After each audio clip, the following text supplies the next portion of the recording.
Hi, everybody. Good to have everybody with you. Okay, have everybody with us. Yes. Good to have everybody with us today. It's the Taiwo effect when I behave like this. Taiwo effect. And you can fine girl. And I make him stammer. I make him stumble over his words. That's the type of effect. Fine girl. Now, we're thinking about this. Everybody wants to have a super home, but we've never actually defined what is a super home and how do you build one? So I said that I feel that a super home is a home where everybody can be at home. That they can be at home in At that home. home. That's Yes. so powerful. So let me give an example. I'll use myself as an example. I remember many years ago I told somebody, I was talking about my marriage, I was talking about my home, and I said that I feel no pressure to pretend to be what I'm not. I am completely at home in my marriage. Home. I'm completely relaxed. I don't have to, there's nothing I have to think, oh, before I do this, maybe I should do. And that's how I explained. I told them, I was trying to tell them how I'm so happy in my home. And that's how I explained. I said that I'm completely at home. I don't have to pretend. I don't have to lie, to hide, to do anything. What you see is what you get. But why do people act for, you're in the same household, you're members of the same family, and there's drama, you're acting. Because you're not comfortable, because you want to show only a particular side. There's some places where not all the sides that you show will be acceptable. You understand? And again, have you noticed? Well, I have noticed reading. Sit up a little. Why? You're on the same level. You should be higher. I'm sitting. How does my sit? You see the problem. How does my sitting affect you? Have you noticed that every time we have this, I'm always telling you to sit like this, to sit like this? Which is the problem? Why don't you mind the way you are sitting? How does it affect the way I am sitting? Okay. Please tell us if you think I look taller. It is irrelevant. Okay. So you want me to sit how? Sit up. Yeah. I can tell you to. No, But you can't have. You have to decide. okay. You want me to sit like that or I sit like this? I have to sit back. What? No, you are the one. JJ, I was minding my business. Okay. And then you said I should sit in a different way. All right. Okay, so this is what you wanted. No, I don't. See. Before I got married, and I think this is very important for everybody, the Bible says that the ant, it says, consider the ant and be wise. That means God put the secret of wisdom in the smallest of creatures. Then he now looks at the attributes of the ant, who, having no guide, no ruler or overseer, is able to plan and gather her food, in the summer. So I looked at that wisdom, having no guide or overseer, wisdom is I'm able to do things without supervision. Having no ruler, that means I make the right choices, so there's no need for law enforcement. I'm able to plan ahead and I execute. So I looked at those dynamics of wisdom, and I decided that, even in my family life, wisdom was going to rule the day. And one of the dimensions of wisdom was planning. And even with the execution, I made up my mind. There are certain things I said before we got into marriage were non-negotiable. A lot of times we talk about vision, we talk about purpose, but we don't talk about these non-negotiables. This non-negotiable is what I call the North Star. See, the North Star doesn't move. The non-negotiables. And one of my non-negotiables was that I would never get into a fight with my wife. Another non-negotiable was that we will never have to exchange words and do all that. Non-negotiable. When you say fight, you meant physical? Physical, Yeah. And then when you people say do we that. wouldn't exchange words, that's Yes. still, Well, exchange of words, you know. These were some North Star things, you know, and like we said once, we're not going to practice divorce. So that was not going to be in the picture. So I had to understand certain things that, you know what, and I think this is very helpful. Everybody is coming from a different background. So everybody has their way of doing things, their way of thinking. If I impose my way on the way things are run, there will be fireworks, not because you want to fight, but because it is rubbing against what you have known all your life. So we have to come, I have my way, you have your way, and then together we create our way. You know, now that makes a demand on you, because I'm sure that there were things I was doing that you didn't like, which was my way of doing things. You know, and I think problems happen when each party insists on my way. You know, and then pressure comes. We need to develop our way of doing things. So we now developed our way. I think when I first got married, I was so fussy about so many things. I was particular about so many tiny things that do not affect the whole picture. So I guess over time I have learned not to sweat the small stuff. I think that would say it perfectly. So like what you've said, we don't argue, we don't fight.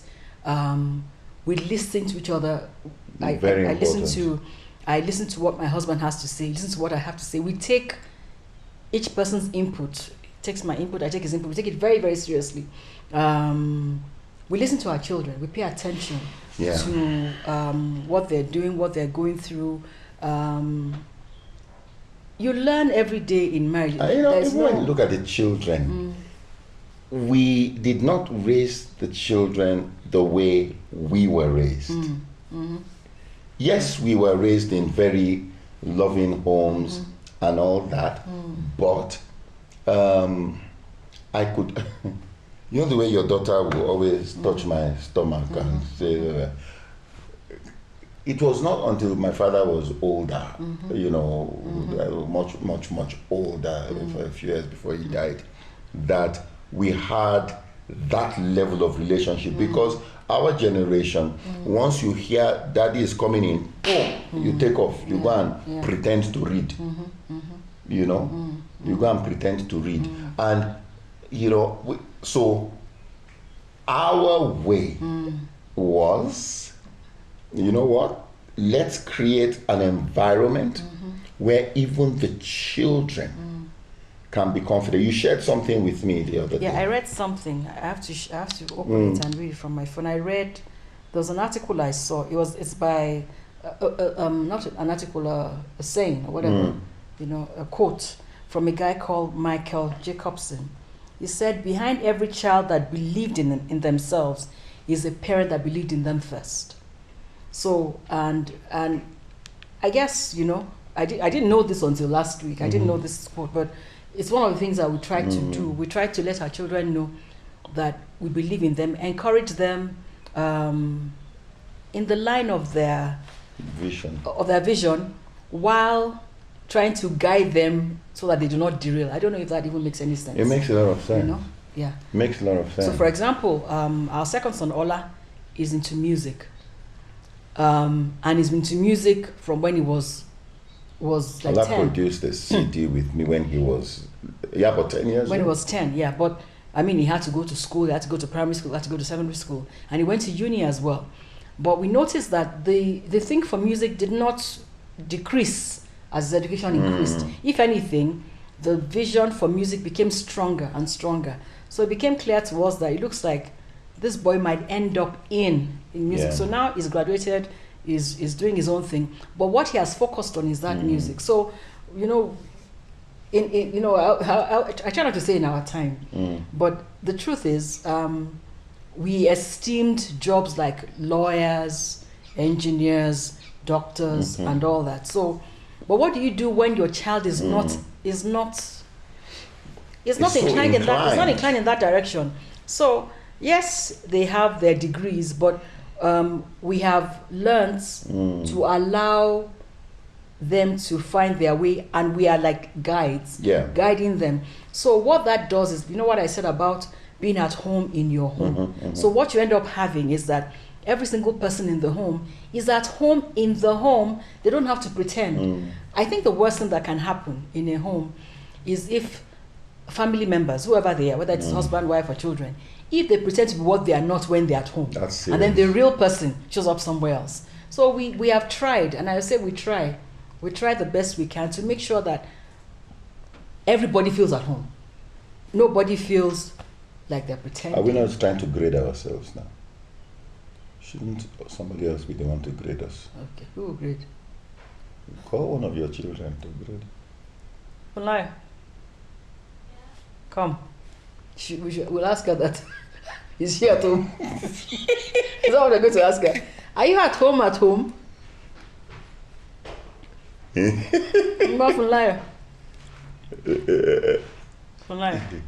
But I think that and guys, don't forget this. You have come from different backgrounds.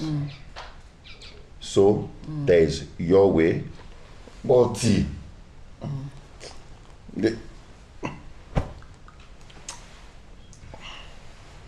there is your way, there is your partner's way. You need to identify those ways and then create our way. You know, before I allow this, when I'm so uncomfortable with you there, because you should be scared. Yes, you can do all sorts of terrible things. Now I'm so conscious. There's this. Say what you're saying. There's a story of this couple. They got married, and the lady in the relationship, when she was, it was an American couple, a very profound story. When she was younger, her father used to make coffee for everybody in the morning. Then she got married to a guy who, when he was young, his mother used to make coffee for everybody in the morning. So they now get married, and then in the morning, everybody is waiting. Because the woman had grown up, her way is daddy makes the coffee. The guy had grown up, his way is mommy makes the coffee. And so they had not yet come up with their way. Okay, you have a lot of friends and you always tell me. I remember once I went to speak in your school and your friend said they wanted to come. It was Ola's friend that they wanted to come to hang out with us. What is different? You're chilled parents. You know what that means? No. Like you're when I was younger, chilled meant cold. So are you saying I'm cold? You're relaxed, you're cool, you're in touch with the times, so you don't have that, 1967 mentality. What is wrong with 1967? Just the year you were born or something. What's wrong with your daughter? Okay, I'm not even sure whether she's telling us what we called her here to say. No, but basically because you're... Why are you confident at home? Why are you able to be like this at home? I couldn't be like that. Why are you able because to of the things you tell us every day since we were small, that will be great, stuff like that. And then when I was younger, anytime I'd walk into your meetings or whatever, and she's still young. She just turned 21 like 2 days ago. When I was younger, you say the world stops for my daughter, and you would stop. So I got used to expecting respect from people as well. Sometimes I'd go with you to an event, and out of the blues, you call me up to speak in front of everyone.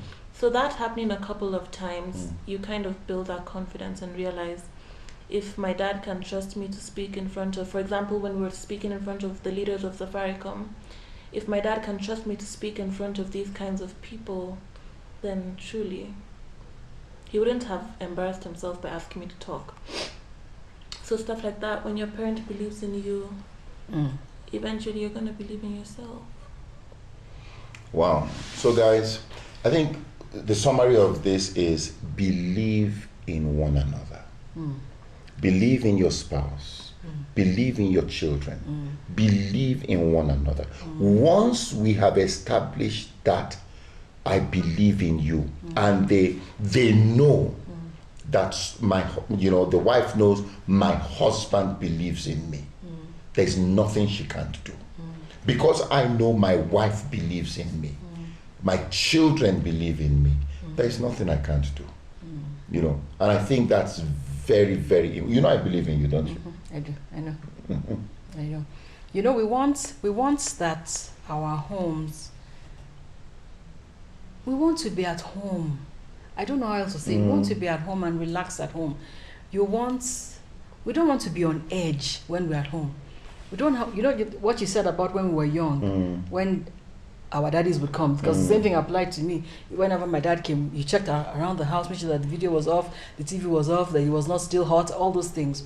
You don't want to be at home with your family, and in this century, still, and everybody's still on edge. So it could be the wife who has that effect, it could be the husband who has that effect, it could be the children or one of the children who has that effect. We want to respect each other at home. We want to be respected by the other people at home. And we want the environment at home to be one where everybody can flourish.